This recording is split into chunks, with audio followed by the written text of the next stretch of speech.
Good morning, good morning. Rabbi Brian here. I'm here with all my friends.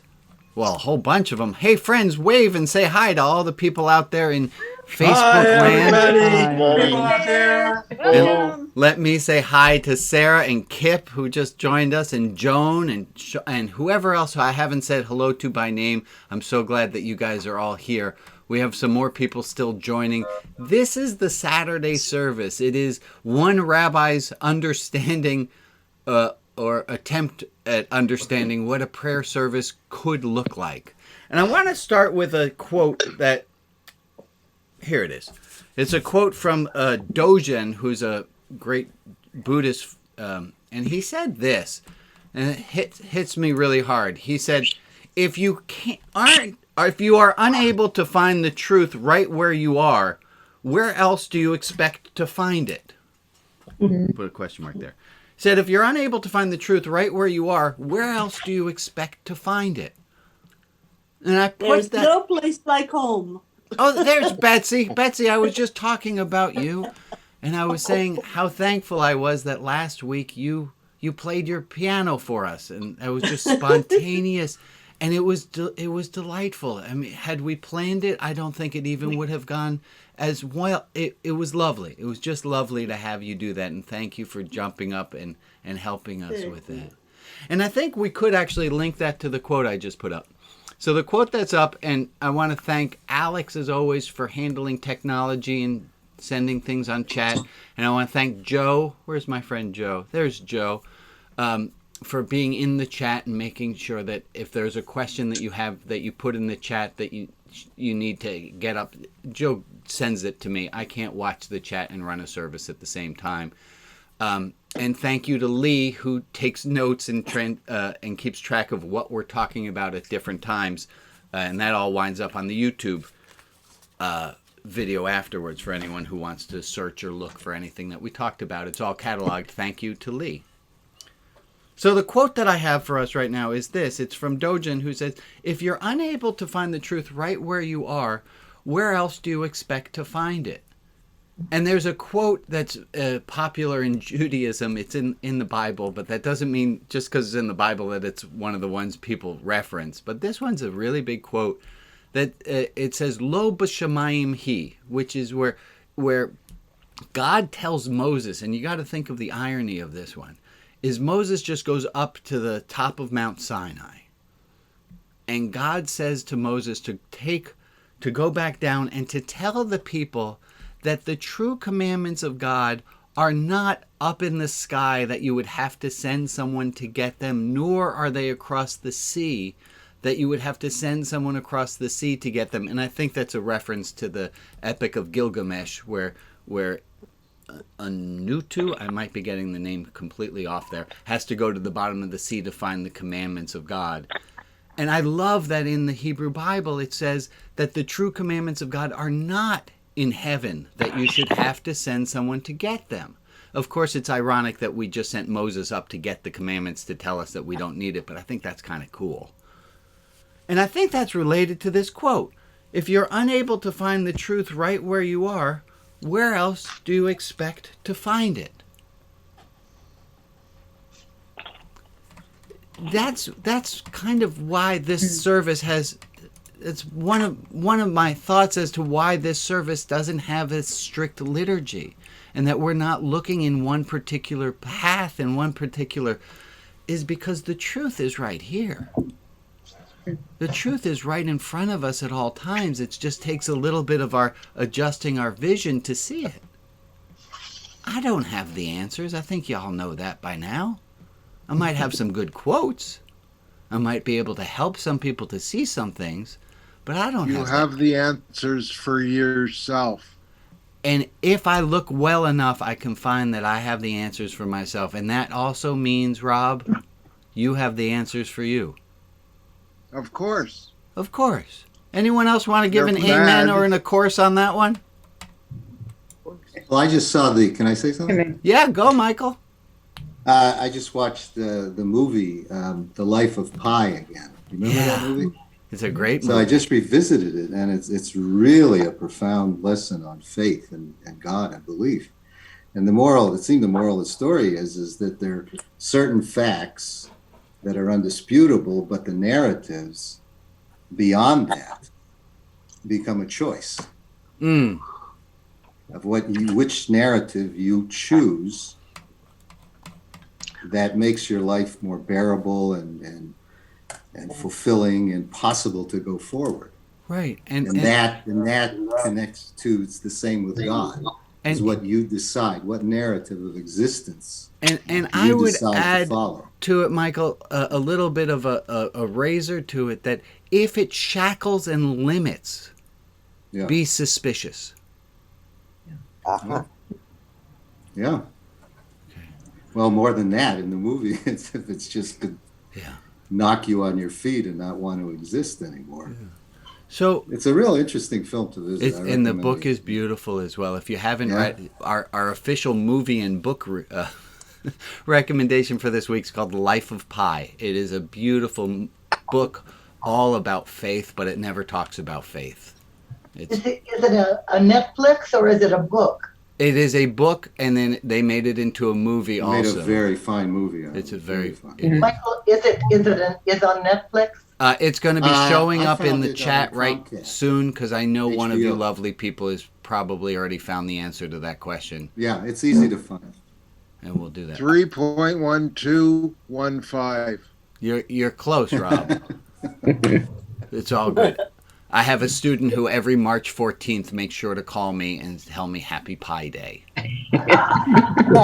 Yes, Jennifer, it looks like you might have had some. I don't know if maybe you were just like... I didn't, but on that theme, Thursday was the 21st day of the 21st year of the 21st century, and I took a picture at 21 minutes past 9 in the evening because I'm like that. Nice. So whoever's keeping score, extra nerd points go to Jennifer. Well played. I have one more. Yeah, go ahead, Betsy. Wednesday, the date was a palindrome. Yes. It was 1-2-0-20-2021, and it goes the same. That's fantastic. That is a January 20th, 2021. And as we all know, the universe cares very much for our mathematical reasonings. And last Groundhog Day was a palindrome as well. Yes. And it has been Groundhog's Day ever since that one. If you think so, fair enough. I want to begin. I have an idea. I've never tried this exercise before.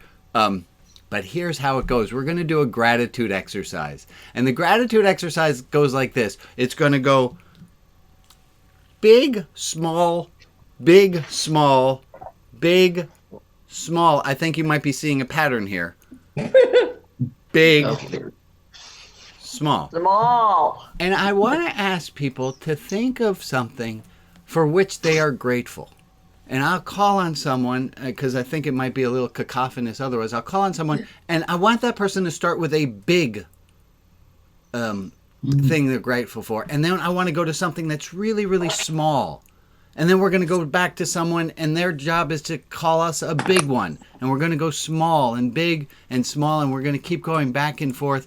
And to start us off, do I have a volunteer to start us off with one of those big things that we're a huge, big, grateful? Yeah, Jordan, something we're grateful. Oh, and I'll add a little thing in that traditionally you say amen, or you can just repeat the thing that someone says if you agree with what it is. So, Jordan, one big gratitude is? Survival of democracy. Amen. Amen. And give me someone a really tiny, picayune little... What's a really little thing? Yeah, Marcus, a little thing, but it's still important is? Coffee. We got an amen. And that, Amen. I think that totally, that's exactly what I was going for. It's like really big, really small. And let's go back to the big category. Another big thing we're grateful for is, yeah, Lee? I don't know. My my son learned common sense yesterday because he locked himself out and had to stay outside all night. Okay, so a big thing we're grateful for is that sometimes the universe provides lessons for us. We'll go for it. Let's go with a small, not really sure. It seems a little traumatic, but it's your child. You raise them. Yes, Alma. You're on mute right now. My friend has just delivered my shopping that I ordered. And when I unpacked it just now, there was a box of chocolate biscuits in it. Ooh. That's a little personal one. Give me another global gratitude. Another thing for which we're all grateful is? Vaccines coming. Vaccines coming. Amen. That's fantastic. Ooh. What? Oh, and I just found my people on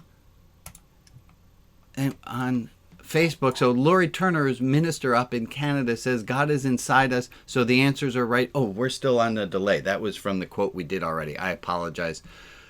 Sometime I'm going to figure out how to put one of you in charge of the Facebook comments, but I'm not up to that technology yet. Oh, there's a small thing to be grateful for, and a big thing to be grateful for is Facebook. Mm-hmm. Mm-hmm. Give me another one, big or small. Another thing for which we're thankful. Yes, Ruth? The smell of baking a cake. The smell of baking cake. That's a small thing, but now that we're all thinking about it, are we not all grateful? Amen. Amen. Yeah, Carol Ann Clausen-Williams? This community we're in right now. It's a small thing, but it sure is important. No, that's big. That's a big thing. And it's a big thing. I was thinking on the scale of, it's huge, gigantic. Of course it is. Give me, let's take two more. Pat Dobbs, is that your hand up or your, you were scratching your head. Guys, I apologize. I was a high school teacher. I'm happy to go. Go, Pat, go. Birth. Sure, Amen, Rob, but I got to go with Pat's turn. Pat? And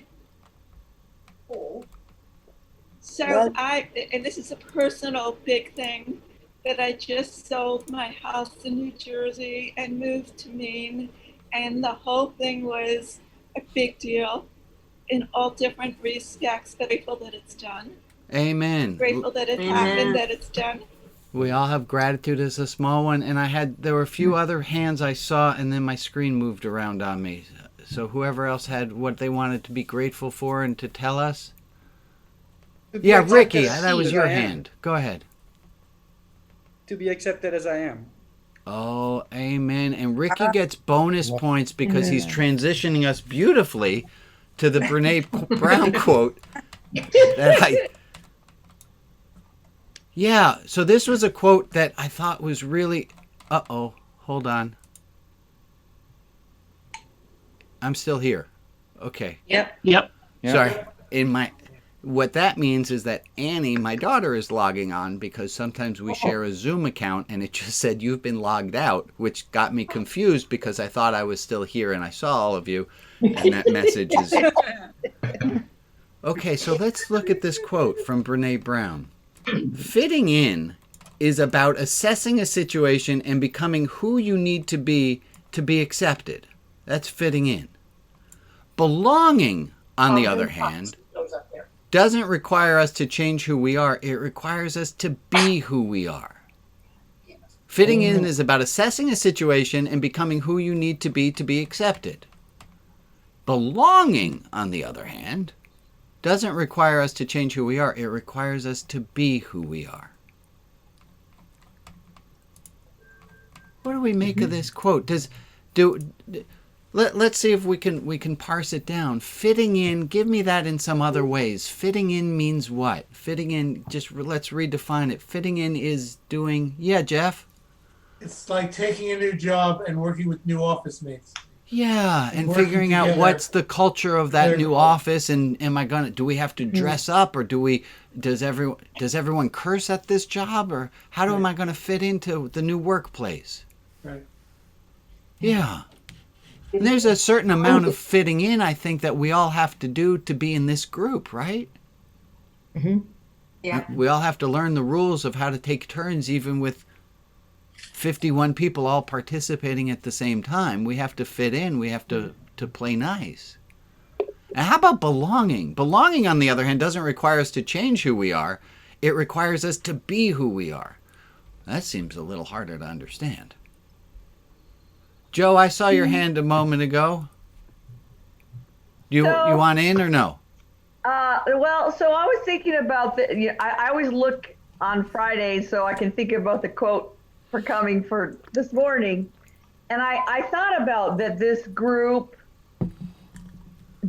feels more like the belonging than the fitted in, because no one's ever said, please do not interrupt. Please do this. Please do that. Like, that's never been a boundary. No one's ever said rules. And yet the people that gather here have a common sense of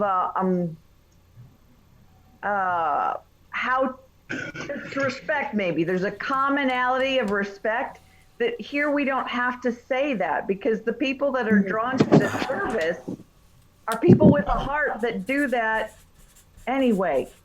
So it requires a certain amount of respect in order to have belonging. What else does belonging require that fitting in doesn't? They're different. Yes, Steve, I was hoping you'd have something to say, because, dude, you have purple hair. I think that fitting in is acting. And belonging is being authentic. And when I think of this group, there may be rules to follow, yes. But if this group doesn't allow us to be authentic, then it's a waste of our time. I like that. That belonging is about being authentic. Yeah.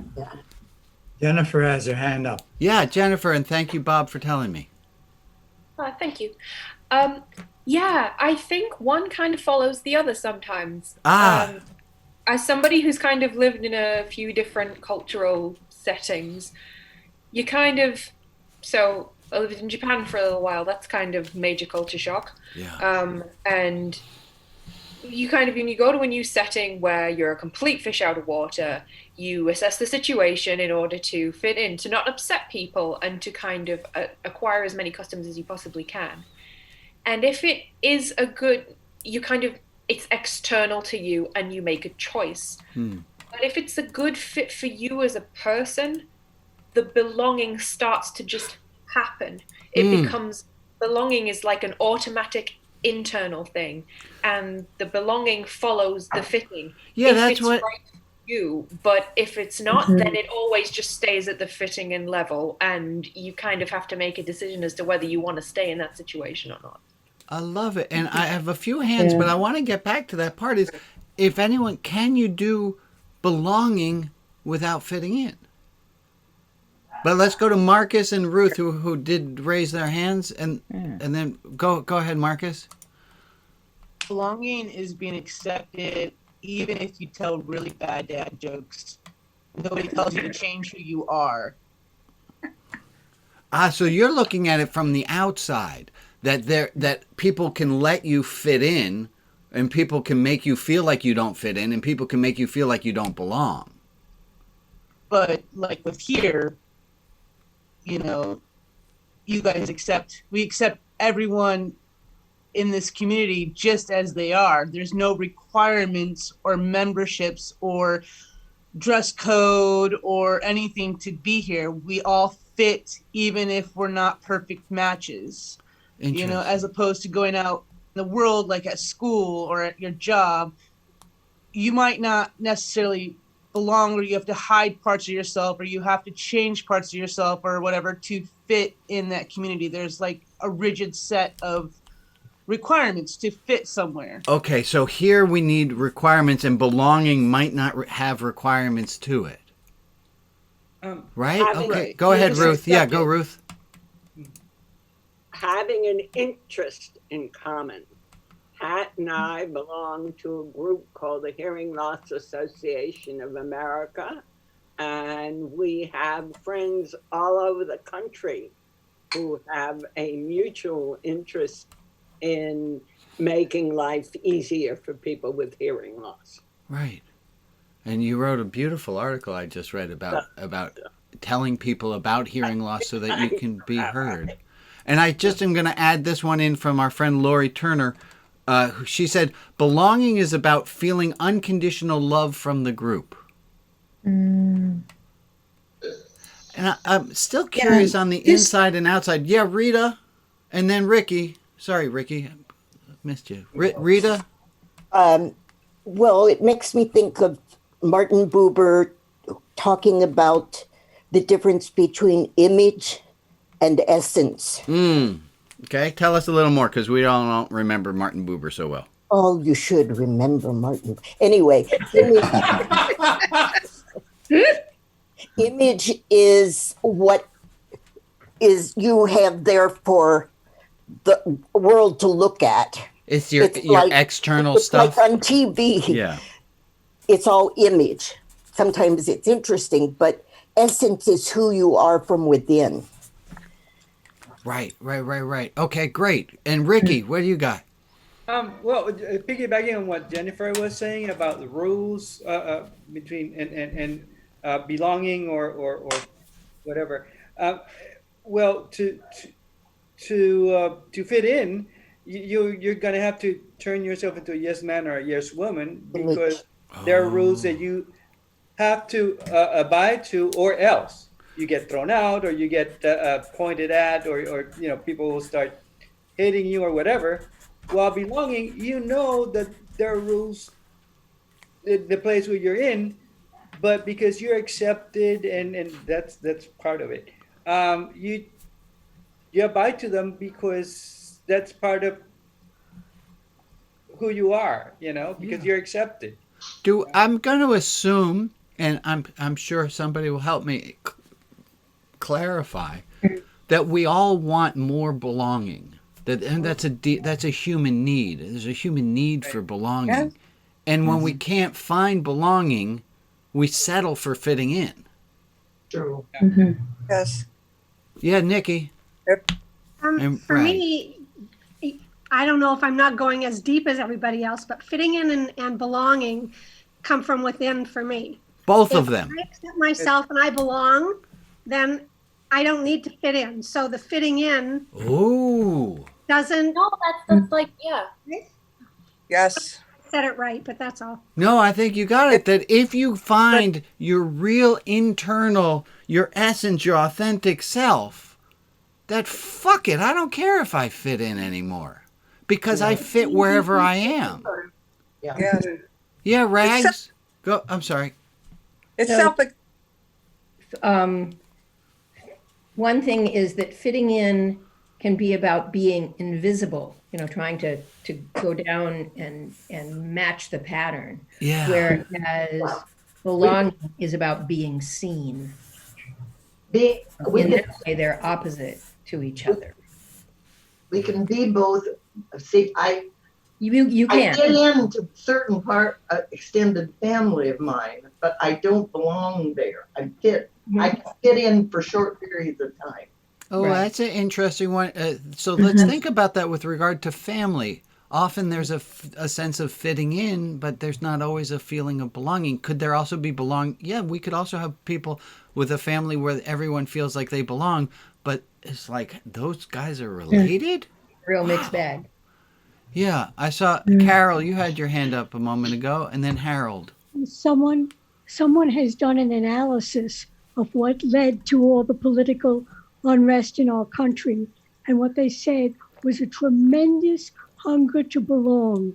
People do not belong in churches anymore, so they find this organization and they learn the slogans, and it's not got anything to do with their fitting, with their belonging, but it gives them a sense of belonging, and they join this large thing, and then when it goes bad, they said, "Oh, our leader deserted us.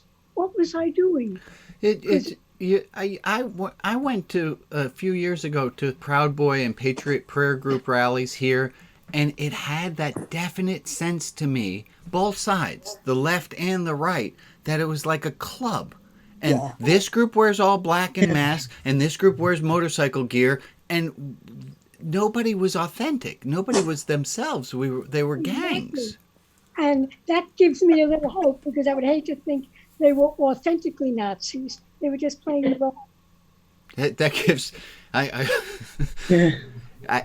wow, I just thought of some, this is me censoring myself. I have a lot of horrible thoughts of slogans of like, not an authentic Nazi, like bad stickers.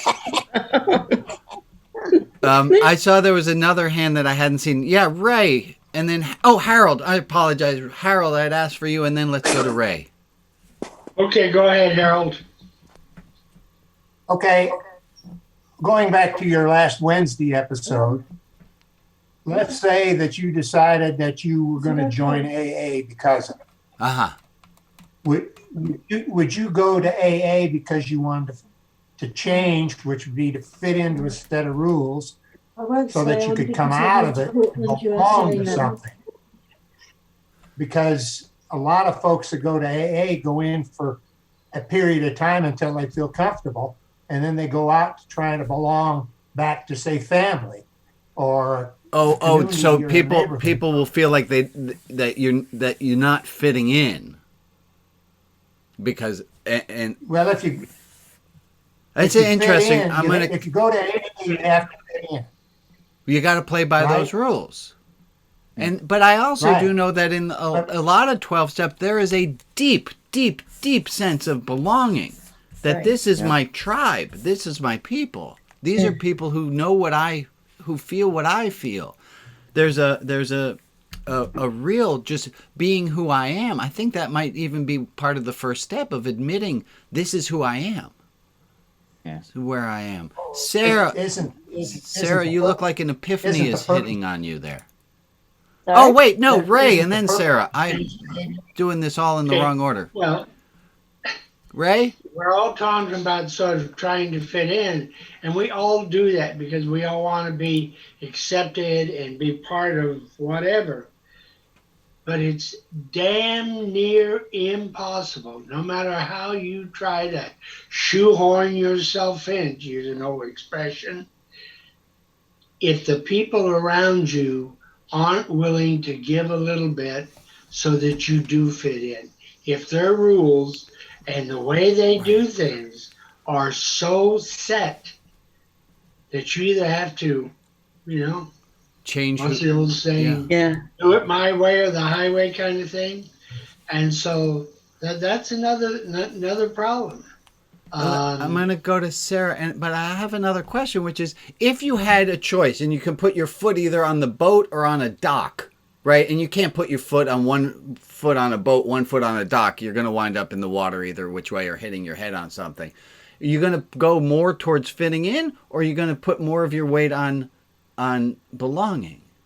But Sarah, you had something you wanted to say. Yeah, it just kind of really relates to my whole life in a sense. I remember in grade school, going back even as far as grade 1, being desperate to fit in. Right. To have friends and all that kind of stuff, to the point when I got to high school, still didn't really have any friends.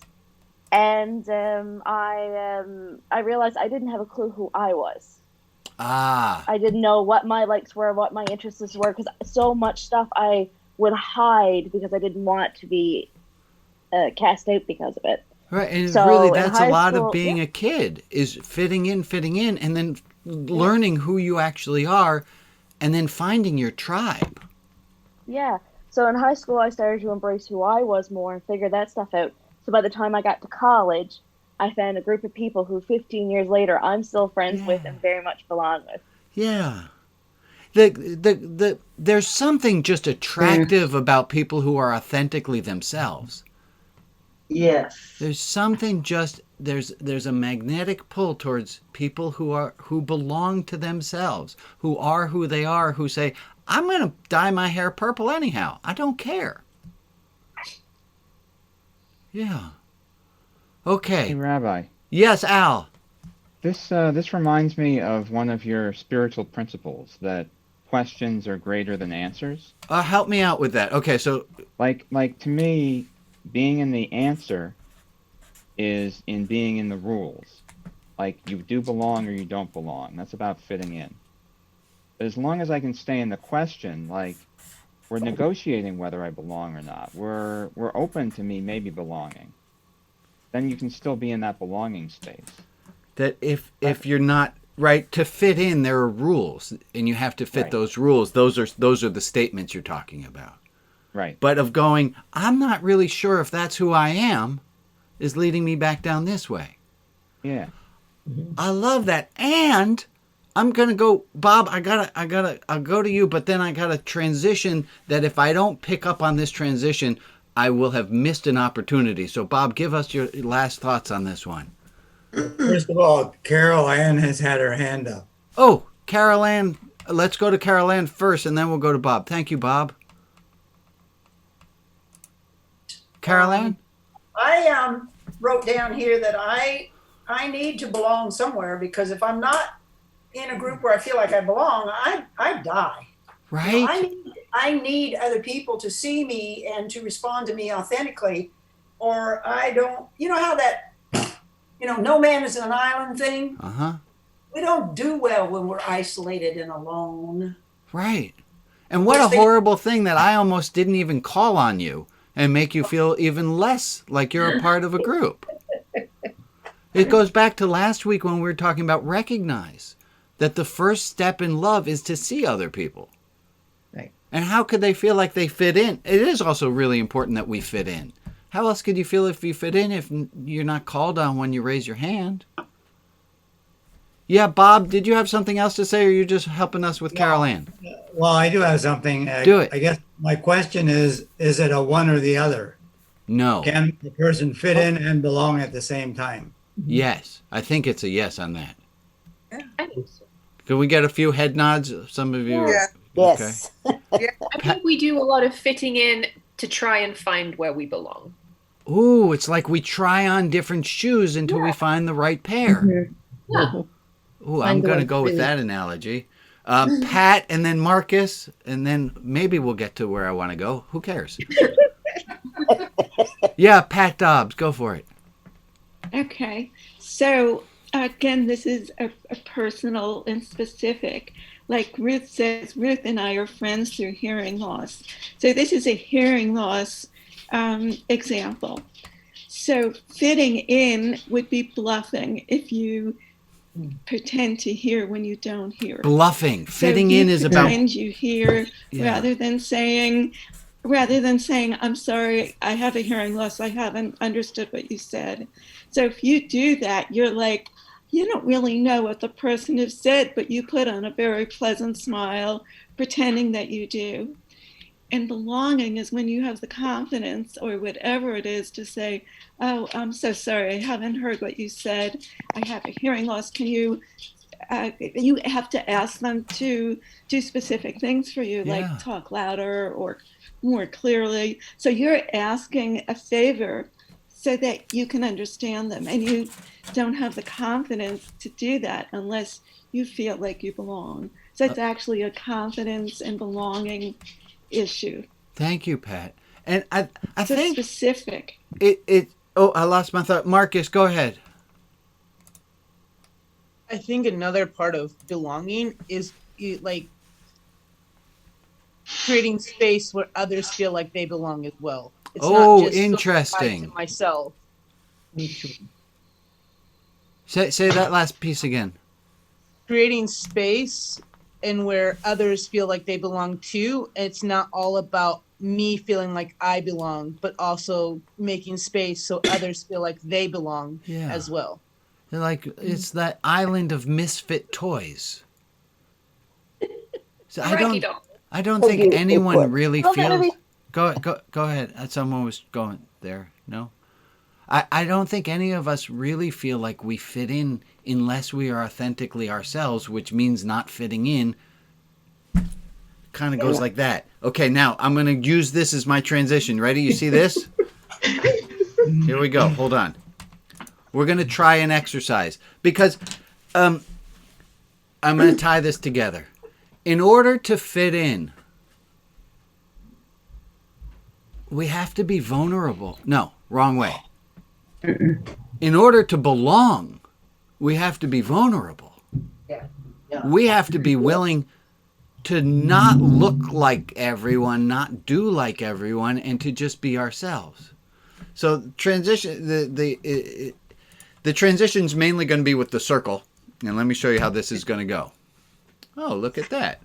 Everyone see, I have... Alex, can you spotlight me for a moment?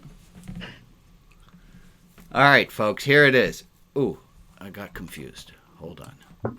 So funny. All right, you see, this is how this is going to go.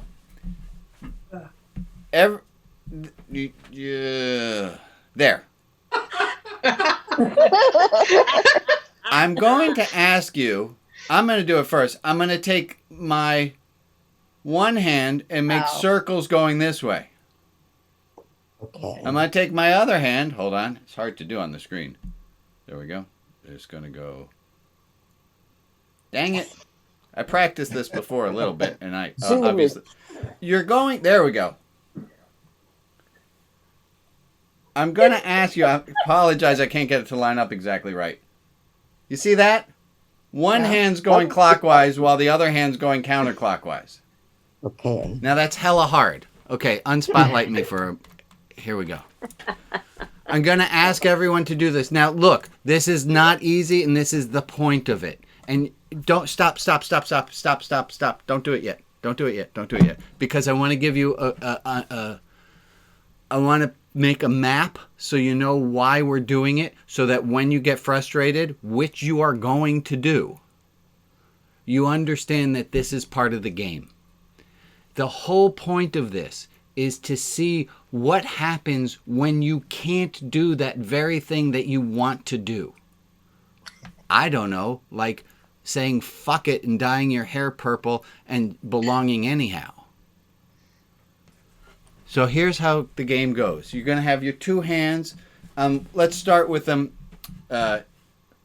apart. One about 12 inches from your nose and one about 12 inches in front of that. The hand that's far away from you is going to go up in a circle, down past the first one. And again, we're just doing this to see what's going to happen when... Okay, good. That one's doing perfect. So stop it there when it's about 2 feet from your nose, 1 foot from the first. Now your hand 1 foot from your nose is going to go up and away past that one, down and under. Up and away, down and under. Up and away, down and under. There we go. We're going to stop there. Now, everyone can do that. You are going to wind up doing this where you have your two hands following each other. That's going to happen. The whole thing is pay attention to what's going on up in here. Because what's going on up in there and how you castigate or shame yourself or say, this is just stupid, which it is, that's how you react to when it's possibly, probably how you react in your regular life. Here we go. Two hands. I'm going to do it really slowly with you. I'm going to teach it to you. You're going to bring both hands up. They're going to touch at the top. Now they're going to have switched from their original starting positions. And they're going to touch down at the bottom. Keep going. Now we're back at starting position. Slowly touch, apart, touch, apart. There we go. Good. How is it going? Very good. Not very well. Oh, I see, Jordan, you got it. Good on you. Susan, your hands are following each other. Carol, you're doing Tai Chi. That's beautiful. Steve, well played. Nicely done. Rita is directing traffic. I don't know what you're doing. Oh, Sari, well played. Had to stand up to make it work. That's good. Can you all imagine if all of our frustrations were as funny as this? Yeah. I think my frustration may have crashed a plane by now. Don't do this near an airport then. Traffic control. Can you imagine? I want you to really imagine this. Can you imagine that all the things that frustrate you are just, I haven't learned to do that yet? driving a car is as difficult as this. Right. And you've all done it. Thank you, Rob. I think that's a beautiful statement. Y'all know how to drive a car. Well, I'm assuming. No, Annie, you're 11. Dude, really. Practice. Apparently I don't have to give the sermon. It gives itself.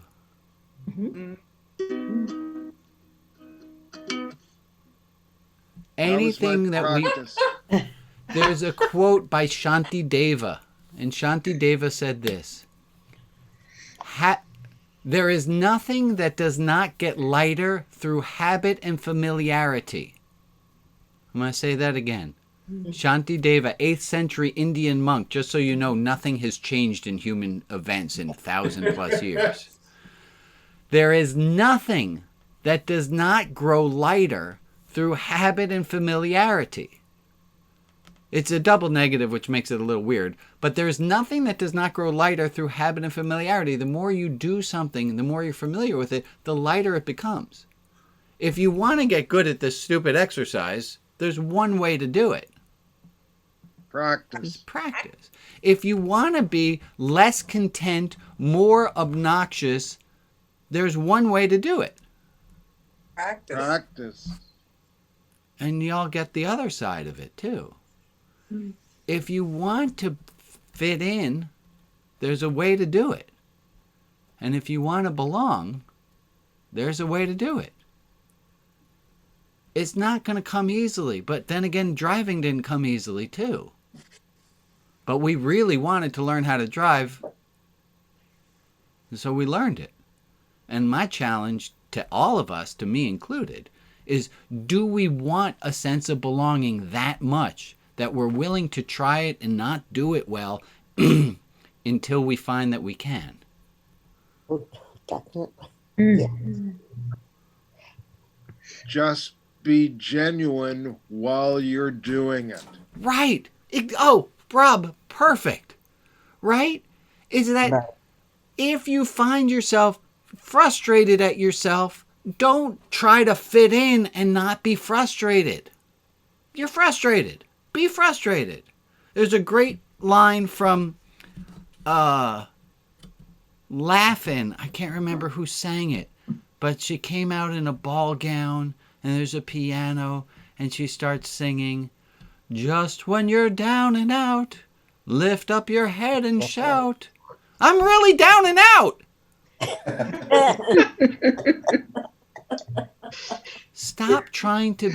Let's all stop trying to be who we're not and when we're not. When we're sad, Cat Stevens song, is that coming to anyone's mind? Betsy, do you have that one at the ready? When you gotta shout it. I'm not familiar with Cat Stevens, sorry. If you want to shout out, shout out. Sing out. If you want to be me, be me. Right? It's just, it seems that religion might be as simple as stopping trying to not be who we are where we are. Let me go back to the very first quote we started with. No, that's not it. Oh. You remember the first quote we started with? It was from Dogen. There it is. Anne has her hand up. Oh. If you are unable to find the truth right where you are, where do you expect to find it? Stop looking elsewhere. Someone had their hand up. Go for it. Yeah, Anne? Yeah, I just this morning I was thinking about a teacher that I had in junior high who he noticed that I was very, very quiet.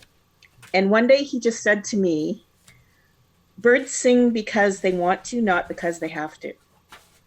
And that sort of completely... That's great. Yeah. Knock so it's like your he actually socks saw off. me as I was and basically was saying, that's okay. Be you. Yes, you are. Guys, this is the trick to this whole service. This is so, like, let me be a magician who tells you everything that I'm doing. I decided, what happens if I run a service where I just do it the way that I think it should be done, and I'm not going to do it perfectly, and let's see what happens. And go figure. People said, what? Authentic? I'm in. I think that's why we're all here. Carol Ann, you got your hand up, and you got something to read? Solidify. Leaving Las Vegas. I can't read that. What does it say? You have to talk. You used the word solidify recently in our group gathering, and I think you were talking about how we have to make ourselves into something that we're not in order to survive. That's the fitting in part, yeah. And this whole song is about that, and it's Sheryl Crow, if you want to look it up. Oh, nice. Nice. Oh, it's a great song. I'm going to take a break to make a few announcements. Thank you guys all for showing up. Look, it going on that circle, it reinforces me just doing the service that I'm doing because people are showing up. And thank you for bringing your friends. That's an honor. And thank you for reading the newsletter. Other things. Oh, I wanted to make this week's plug. This book, Right Our Wrongs. It's written by our friend James Wilson and his friend Donnell. It is letters to victims, poems and short stories, writings from prisoners in High Desert State Prison, California. It's a prison initiative to compensate victims and support charities. They're not making money on this book. They decided to put a book together, and it's of their poems. And there's just some great look. It's honest, and it's beautiful. And there's a quote at the very beginning, and it says, "No one can do great things. They can only do small things with love." It's from Mother Teresa. No one can do great things. They can only do small things with love. This book was done with love. The link is up in the chat. And Alex, there were some people who wrote James a letter and the letters bounced. Could you, Alex, are you able to put James's address up there again? And remember, no glue, no stickers, no glitter, and a bunch of other rules that this prison doesn't tell us what the rules are until we violated them. Don't send him... No padded envelope. No padded envelopes, no more than one book of stamps. Stamps are really important in prison because it's kind of hard to get to a post office. So if you have it in you to send James a book of stamps. Oh, thank you for putting... He moved rooms. He got moved rooms. Yes, Alma. No, we won't do that because I can't hear you is really why. I have no idea what you're saying. Alma, you're on mute. Yeah. So I'm just pretending to interact with you, but I don't know what you've said this whole little bit. He said no books unless they come from Amazon. Yeah, we found that one out. Want Ruth them sent him a direct. book. The books have to come directly from from the printer.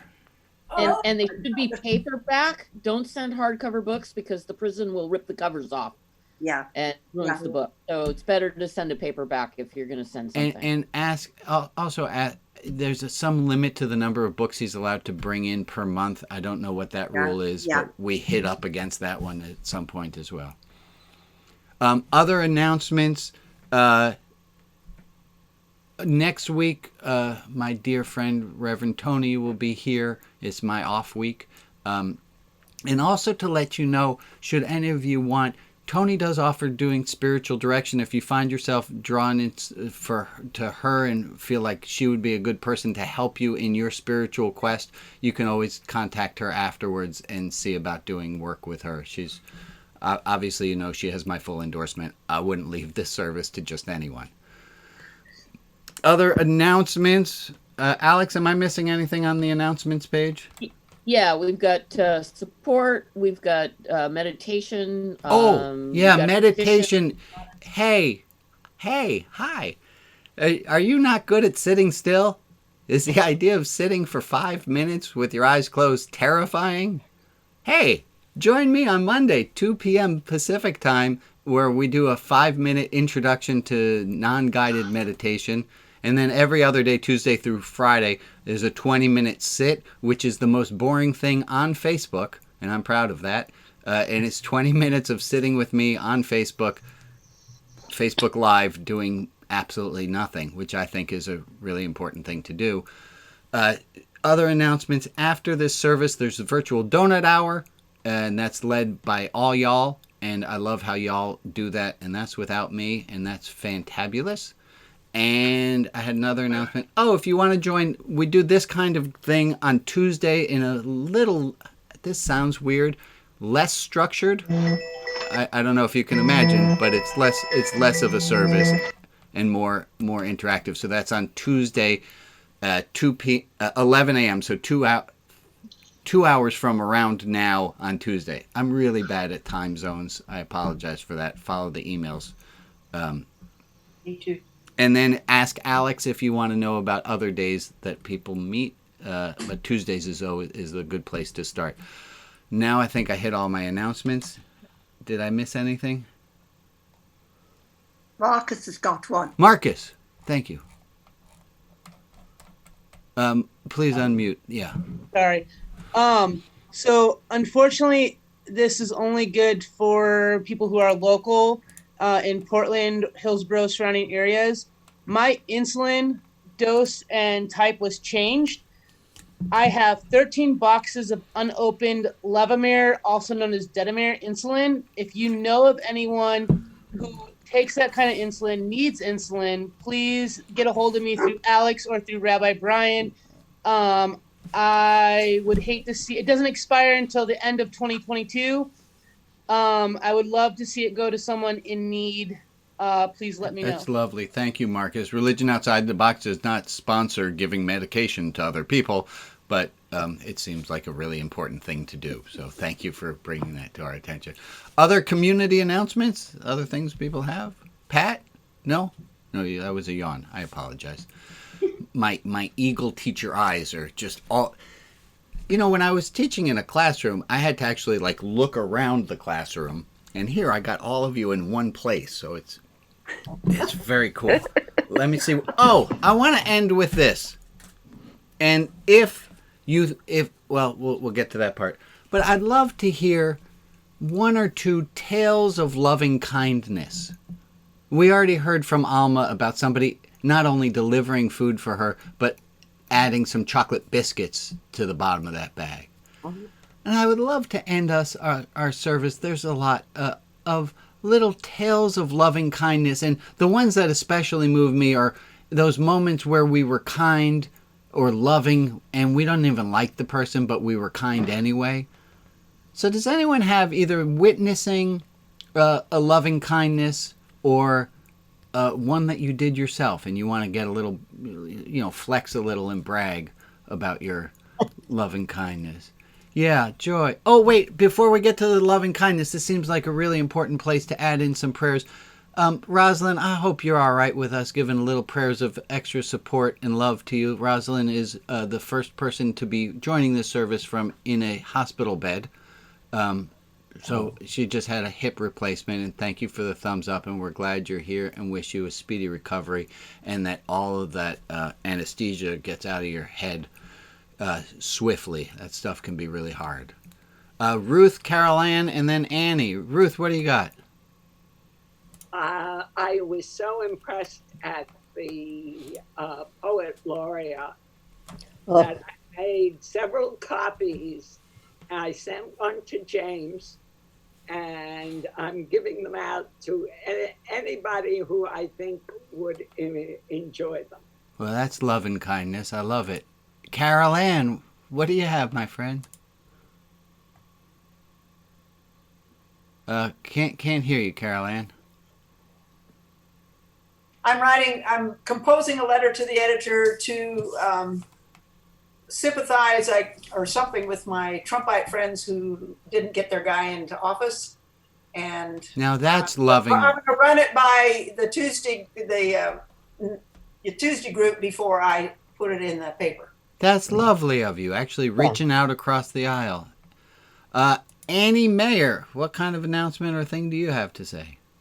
It's not as good as that one, but I got my brother a large drink from Starbucks, 3 cake pops, and a blueberry muffin, and he ate them in 2 seconds. So. Did you do that this morning?